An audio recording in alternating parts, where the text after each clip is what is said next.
This is Pet Life Radio. Let's talk pets.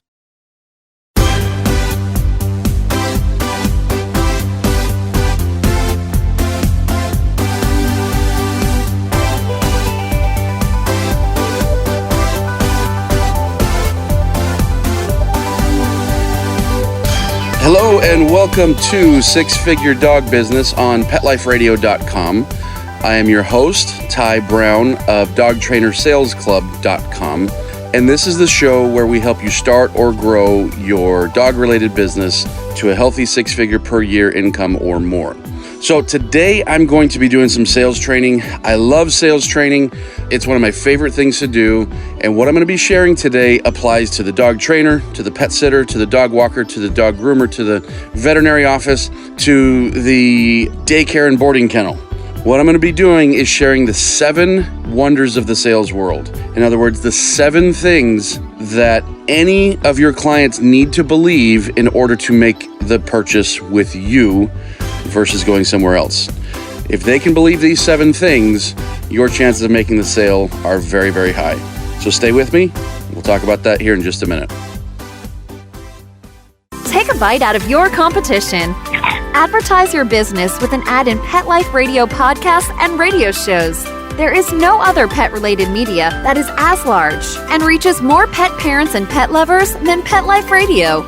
With over 7 million monthly listeners, Pet Life Radio podcasts are available on all major podcast platforms, and our live radio stream goes out to over 250 million subscribers on iHeartRadio, Odyssey, TuneIn, Stitcher, and other streaming apps. For more information on how you can advertise on the #1 pet podcast and radio network, visit PetLifeRadio.com/advertise today.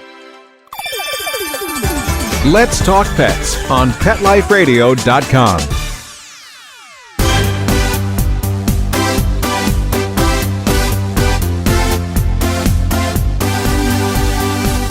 All right, guys, we're back and welcome to the show. I'm excited today. Like I said, I actually get a big kick out of sales training.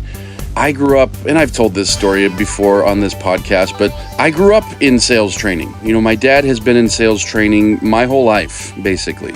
He had a career in sales, and then as his career progressed, he realized how much he liked the training aspect over the actual selling, and he started a sales training company when I was, probably 10, but he had been doing sales training previous to that. So I grew up doing stuff with my dad that other people do. We went fishing, we would play sports at times. He was the coach of my basketball team. So we did that kind of stuff, but I also grew up talking sales training with my dad. He would practice his sales training courses with us over the kitchen table. I would videotape some of his sales training that he would do at big companies. And so anyways, I grew up on this stuff. I grew up reading sales training books and stuff like that, and I love it. And so to me, this is fun. I know not everyone else loves it, but we're all in business, we're all in sales, and so all of us need to get good at sales. So, like I say, and today's sales training is going to be pretty fun. We're going to be talking about the 7 wonders of the sales world, the 7 beliefs that your prospects need to have in order to purchase from you. And so, now let me just give a little bit of foundation to this and kind of define the sales process, right? Because sales is all about a shift of belief. Somebody comes to you and says, I have this problem, and they're not sure if you can fix it. And so it's your job to shift your belief of, I can absolutely fix this to them. Maybe you can't, because not every dog owner is our ideal client. But when we have an ideal client sitting in front of us and we know we can solve their problem, it's our job to shift our belief, our knowledge, our conviction that we can help them to them. If they already knew it, there is no sales process. If they came to us, and I'm sure plenty of you have had these clients, where they come and they say, I know you can solve my problem, here's my money, take it.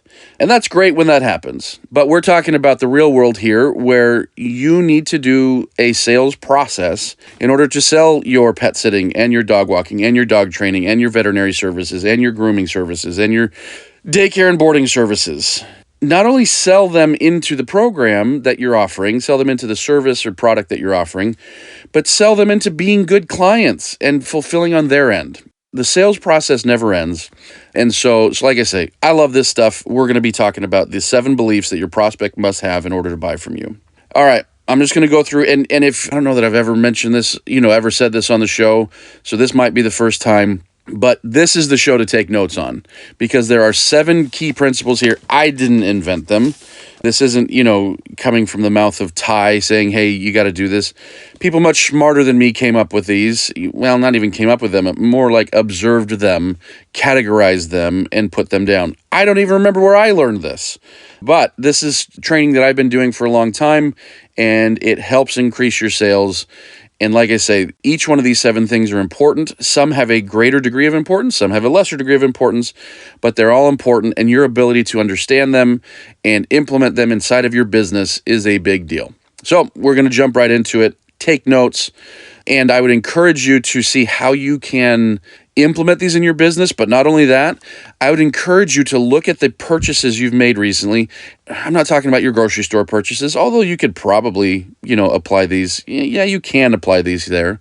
But I'm talking about the last car you purchased, the last furniture you purchased, the personal training package at the gym that you purchased, the online course that you purchased for continuing education. Whatever the case might be, think of the last kind of things that you've purchased and see how well these 7 beliefs were, inculcated inside of you, or, incepted. That's not the right word. That's a movie. But think of how well these 7 principles were inserted into your brain and into your thought process and into your emotions, to see how well this has been done with you or where other people can improve. All right, let me get into it. Belief number 1. In order for somebody to purchase from you, they need to believe that they have a problem. A lot of people might say, well, if they're coming to me, they believe that they have a problem. And the short answer is probably yes, although if you've been in this industry for any period of time, you know that people are often delusional about the problems that they have. If you're a groomer and somebody comes in with a dog that's like heavily matted, and you know you're going to have to shave this dog, how many of those people are like, oh, it's just a little bit, yeah, you can brush that out? Like, they know they have a problem on some level, but the degree of the problem, the severity of the problem, they don't have a strong belief about it. Or let's say you're a dog trainer. How many people come to you and their dog has a bite history and has bitten 3 or 4 people and has gotten into dog fights? And they're saying things like, well, I think he just needs some basics. He needs some brush up. He's really good. Right? You've heard that. If you're a veterinarian and a dog comes in with a serious medical issue, how many people are, saying like, well, I think, if we just did this or this, like, he'd probably be better, right? Like painkillers are, right? How many people arrive on your doorstep of your business understanding that they have a problem, but even then kind of trying to convince you that they don't? In fact, I was doing some sales training with my team yesterday, and we brought up a specific case of somebody saying, no, my dog's really great. And eventually the salesperson, and she was saying like, hey, is this okay to say? And this is why it's fresh in my mind. But she said, look, why are we on this call? Because everything we're talking about, you're saying how good your dog is. Why are we on this call? And so here is somebody that had scheduled a call to talk with a dog trainer, to talk about their problem. And once we get on the phone, are insisting how good their dog is and how they don't have a problem. Isn't that funny? Now, this isn't just, limited to the dog world, although maybe in the dog world it's a little bit different because there's so much emotion. Dogs are our family, pets are our family, stuff like that. But it's not just limited to the dog world. This is just kind of human nature. But it's funny how often people don't realize they have a problem or don't realize the severity of their problem. And so going into a sales scenario, you can't just assume that somebody knows what their problem is and how severe it is. So there's lots of things you can do here. In fact, I've done 2-day courses on this, but there's lots of things that you can do here. But for the purpose of a podcast, questions are the best thing that we can do to help people arrive at a conclusion that they have a problem and how severe that problem is. So when I'm talking about questions, I'm primarily referring to what we would call FIT questions. This is actually something I learned from my dad. FIT stands for fact, issue, trouble. And I've done other podcasts where I reference FIT questions, so I'm not going to get too in-depth here. But fact questions are where we learn the facts of what's going on. How old is the dog? What age is the dog? How long have you owned the dog? Stuff like that. Issue is what's going on.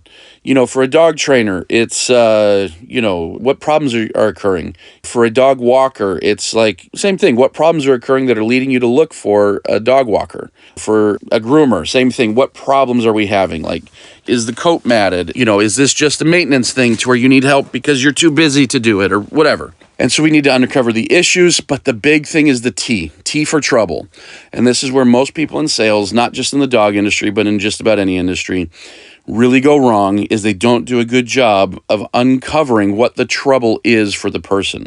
They assume that the person understands the depth of their trouble when they don't. So anyways, trouble questions. I'm going to go to my industry here because I'm so familiar with this. Trouble questions are things, somebody just told me, hey, my dog pulls on the leash. That's an issue. Now, if I leave it there, I'm not helping them understand an emotional pain point of why they should change that. And if I'm assuming that they understand it, I'm often going to be wrong. We already talked about that. And so a trouble question could be like, oh, gotcha. Does that mean you don't walk your dog as much? Okay. Does that mean that because you don't walk your dog as much, you're getting more destruction in the house, or you're getting a dog that's just pent up energy? And so is that making it frustrating to live with the dog because you can't walk him effectively? And so every issue leads to the trouble that it actually means to the person.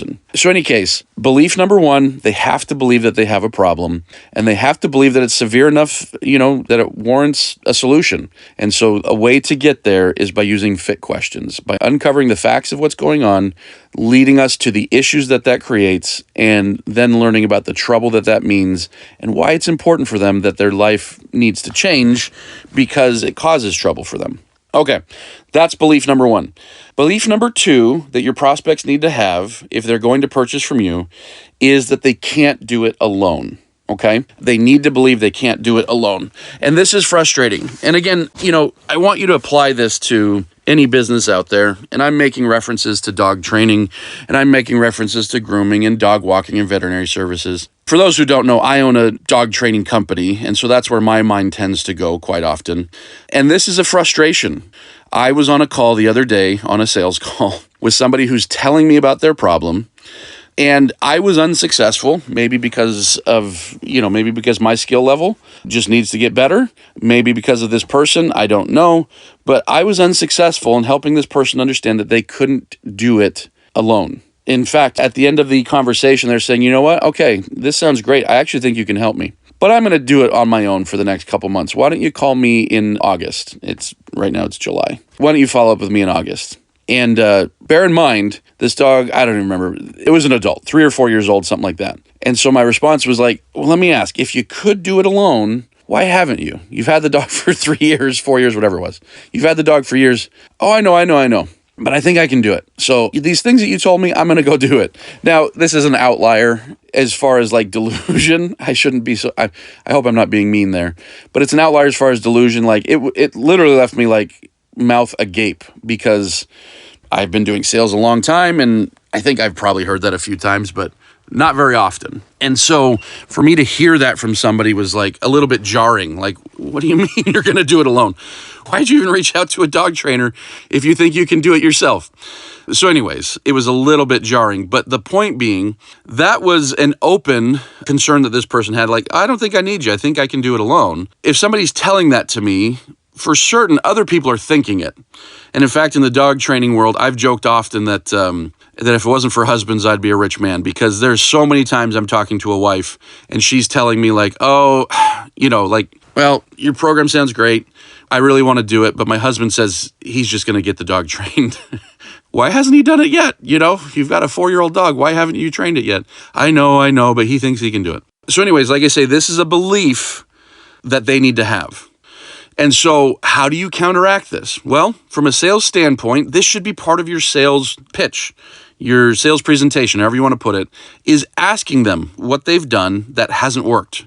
Whether we're talking about they're hiring a dog walker because they've got, destruction in their house, whether it's, they need to get a groomer because they've been trying it on their own and it's not working, whether it's a dog trainer and they're finally reaching out to a trainer. Understanding why they've failed in the past is a big deal so that you can help them understand that they can't do it alone. All right, I've got 5 more of these. And like I say, these are all critical, some more critical than others, depending on what you're selling, depending on the person that you're selling to. But your ability to get fluent in these is also your ability to increase your income. So we're going to take a quick break. I want you to stay with me because when we come back, we're going to get into the other 5. Molly, here's your dinner. Zeus, that's not your food. Don't let that happen to your precious cat. Elevate your cat's eating experience with the Cat Tree Tray. The Cat Tree Tray keeps your cat's food off the floor and conveniently located on the cat tree. It's the perfect way to eat. It's a beautiful wrought iron tray that easily attaches to your cat tree and keeps dogs and other critters out of your cat's dish. A must for multi-pet households. There's a 6-inch tray for large bowls and a 4-inch tray for smaller bowls. Purchase your Cat Tree Tray today. Go right now to cattreetray.com. That's cattreetray.com. CATTREETRAY.com. Let's talk pets Let's talk pets on Pet Life Radio. Pet Life Radio. PetLifeRadio.com.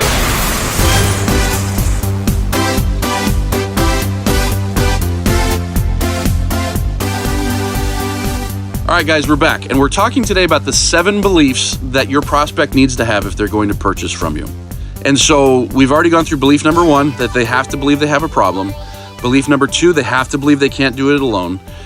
Let's get to belief number 3. They need to believe that inaction is worse than the alternative, okay?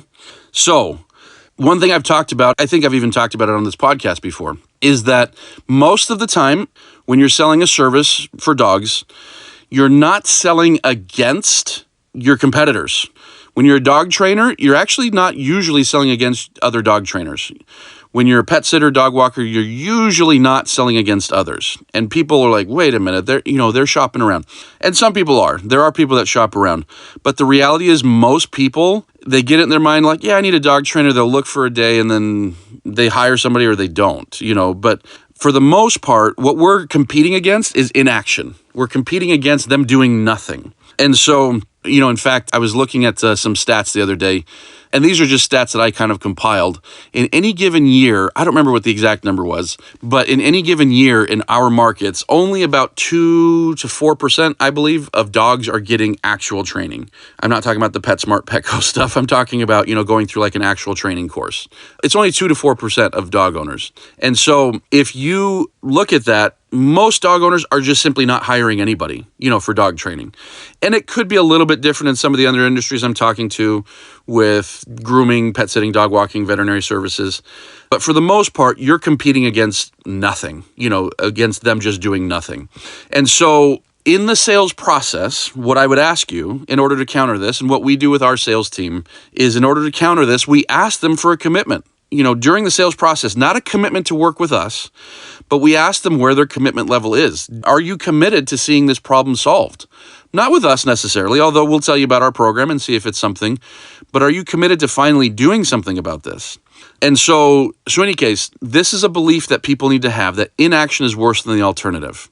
And so meaning if I don't do this thing, buy this dog training, buy this veterinary service, whatever, if I don't do this, that inaction is worse than that. That if I do nothing, my life will be worse. Whereas if I do this, my life will be better. So let me repeat that. They need to believe that their inaction is worse than the alternative being what you're proposing. And so anyways, getting a commitment in your sales process is important. All right, next one. They need to believe that there's a big payoff. Small payoffs, might get you small sales. If I'm slightly hungry, I might buy myself some crackers at the gas station as I'm getting a fill-up or whatever. If I'm slightly hungry, I'm going to get a small solution. If people believe that their problem is slight, and therefore they're going to believe that there's not much of a big payoff for them. And so how do we help them understand that there's a big payoff? Well, this comes from your ability to attach your solutions to their problems and your ability to describe the heaven that they can have.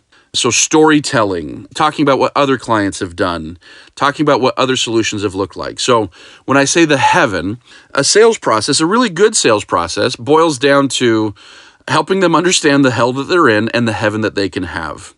And very few salespeople within our industry help people understand that there's a big payoff. They rely on the person to create all of that narrative inside of their own head. They rely on the person to understand, hey, if I do this, if I do this dog training, for example, I can go on hikes and I can do this and I no longer have to worry about this. And they rely on the person to create that narrative instead of helping them find that narrative. So what is the payoff? What is the payoff that your service offers? And how good are you doing at helping them see that and feel that and taste that? That's a big question, because they need to believe that there's a big payoff if they're going to buy a premium service. And if I'm talking to you, I'm hoping that you either have a premium service or you're planning on creating a premium service so that, we get people. No one wants to have a discount service. Owning a business that is competing on discount and lowest price is not a fun business to have. So I know I'm making an assumption here that you have a premium service or want a premium service, but regardless, if you're going to sell a service like that, they need to believe that there's a big payoff. And if they're going to believe there's going to be a big payoff, that's going to come from your ability to attach your solutions to their problems and your ability to help them see, feel, taste, experience the heaven that they can have by working with you. Okay, next thing that they need to believe. They need to believe that they have the resources to fix it. And so, because your solution is going to require resources, right? Now, if you are a lot of these, the solution, the resources do boil down a lot to money. If I take my dog to the vet and they're proposing a solution that's, X amount of dollars, it's not going to take me a lot of work. The vet does the work. It's not going to take me a lot of effort. The vet does the effort. Although, if there's a lengthy or difficult recovery process, that's important to understand. People need to believe that they can do that. Let's talk about pet sitting. To a degree, it comes down to money again, because they're gone. They're not doing any of the work. And so the resources that they have to have primarily are going to revolve around, do I have enough money to do this? Let's talk about dog training, though. Dog training, the resources they need to have, they need to have the money, but they also need to have the time. They also need to have the effort. And so you have to look at what resources it requires for someone to obtain your service and to use your service or product. And in the sales process, you have to help them believe that they have those things. So for example, with dog training, I'm going to go to dog training here because dog training is probably the most inclusive, but you can apply this to your industry as well if you're not a dog trainer. But for dog training, people need to believe they have the time, money, and effort. And so when it comes to time, how well have you done helping them understand how much time it takes? Or show them hey, it's not going to take as much time as you think. Or conversely, maybe your solution is very time heavy and you have to use that as maybe a damaging admission in your sales process and say, look, I'm asking for people who can put in 2 hours a day or whatever. Everyone's solution is different, right? But maybe it's 2 hours a day and you can show them, but don't worry, here's how you're going to do it. I'm going to have you wake up a half hour early during the training process, or I don't even know. Like I said, I'm just kind of giving an example, but let's say yours was a time intensive. You would have to help them understand where that time comes from. You can't just rely on somebody to think, oh, it takes a lot of time. I know where I can find that. You have to help them find that. You have to help them arrive at a belief that oh, I can do that. And so, for example, when we're talking about time in our training, we talk about look, there is a bunch of time in training, but a lot of it is integration training, meaning you're going to be eating dinner, and that's one of the times you're going to train your dog, because we're going to put our dog in place and we're going to train him to stay there. So in other words, I'm teaching that prospect where their time is going to come from, because they might believe, I don't think I have the time for this. But I'm teaching them, look, you do, because you're already eating dinner and you're going to train the dog here. Or every time you go out of the door, you're going to take an additional 10 seconds and have your dog wait. So those are 10-second sessions, but you're just going to integrate them, and everyone's got 10 seconds. So anyways, I'm helping them understand you do have the time, even though because they might enter the conversation believing they don't. I'm going to help them understand that they do. Money. They need to believe that they have the money, and that's definitely a belief, right? Because if you're like me, I have lost deals because I didn't do a good sales job to very wealthy people who have the money, who it's obvious they have the money. And ultimately, I'm not the one looking at their bank account. But you can see the decisions that they're making, who have the $1,600 or whatever, but who they say, it doesn't work in our finances right now, right? And so we didn't help them understand that they have the money. Or we didn't do a good enough job helping them understand the heaven, or we didn't do a good enough job at the other beliefs. But anyways, when it comes to helping them believe that they have the money, can we do payment plans? Do we accept credit cards so that they can that they can pay it off? What about a comparison? Hey, if you don't do this training, what if your dog chews up something else? How much is that going to cost you in a replacement couch? Or how much is that going to cost you in vet bills if your dog swallows whatever? And so we need to help them understand where the money comes from. Like I say, in training, we can help them understand, like, look, your dog you already had a $2,000 surgery because your dog swallowed that. What happens if that happens again? You're going to have to come up with that money. The $1,700 that we're charging for training, or the $3,200, whatever, the X amount that we're charging. So anyways, oftentimes we have to help them believe that they have the money. And then last, effort. We need to help them believe that they can put in the effort, because there's a lot of people who have the time, they have the money, but they're like, this is going to be hard, and I don't know that I can do hard things. And so sometimes this is the least challenging doubt, but it can be a thing. So in any case, helping them understand what the effort's going to look like, where that effort comes from. And like, hey, look, other people have done this. We've sold our training to, people that are teenagers all the way up to grandmas that are in their 80s. And so anyone can do this, if you just put your mind to it, blah, blah, blah, whatever. But they need to believe that they can put forth the effort if they're going to do this. All right, next one. They need to believe that they have support. Now, this could be support from you, but it also could be support from others. If somebody is like, I'm going to go back to dog training here, but apply this to any of them. If somebody's like, look, I'm on board, but my husband is going to actively work against me, and he's going to keep feeding the dog from the table, and he's going to keep doing this, that, or the other. This is a conversation I've had many times. They need to believe that there's support, and that if they don't have that support, that there's at least a solution around it. And so, and like I say, this applies to any of the things, any of the industries that we're talking about here. But if people believe that they don't have support, they're not going to do it. And so, again, support can come from like people that are around them, their friends, their family, their community. Maybe they've got a dog walker. Maybe you're trying to sell training and they already have a dog walker. Like, hey, will my dog walker be able to apply this? Or maybe their mother-in-law watches the dog during the day. Like, is she going to stay on board with this training, for example? But they need to believe that they have support. And they need to believe that it comes from you and it comes from people that are around them that interact with this dog of theirs. And so it's up to you to figure out how to help them understand whether or not they do. Again, there might even be cases where they absolutely do not, and it's not the right fit for them to buy our training because somebody is going to completely undo it. But anyways, they need to believe that, and it's up to you to help them understand that. And then the final belief is they need to believe that your solution works. When all is said and done, they need to believe that it actually does what it says it does. Now, how do you do that? You do that through your conviction. If you believe in it, that's going to come across. You're going to do that through testimonials. Other people who have gone through the program and say how good it is. They're going to do that through case studies where you actually show your work and show, hey, look, here's how we do it. Here's a dog just like yours, and here's how we do it. Guarantees. There's a variety of ways that you can help them understand that your solution works. But ultimately, and this might sound like a big duh moment, but there's a lot of these things here, and ultimately, they need to believe that your solution works. And I say this because a lot of people think that this might be the only belief that people need to have. I've got a problem, you've got a solution, does it work? Great, I'll buy it. No, that's just one belief. One belief is, does your solution work? The rest of the beliefs are also important. Now, again, as you look at things that you've purchased or things that you've sold, you might be able to say, well, hey, in my industry, from what I'm selling, this one's probably going to be more important than that one. So, for example, like the dog walker, their people don't need to believe as strongly that they can put in the effort because they don't have much effort. Their effort might be they need to put a new lockbox on their door so that there's a key available for the dog walker when they're at work. Like that might be the extent of their effort, and they need to believe whether or not they can do that, or whatever the case might be. But ultimately, there's 7 beliefs that all need to have. Let me go ahead and recap them. They need to believe they have a problem. They need to believe they cannot do it alone or cannot solve the problem alone. They need to believe that inaction is worse than the alternative that you're proposing.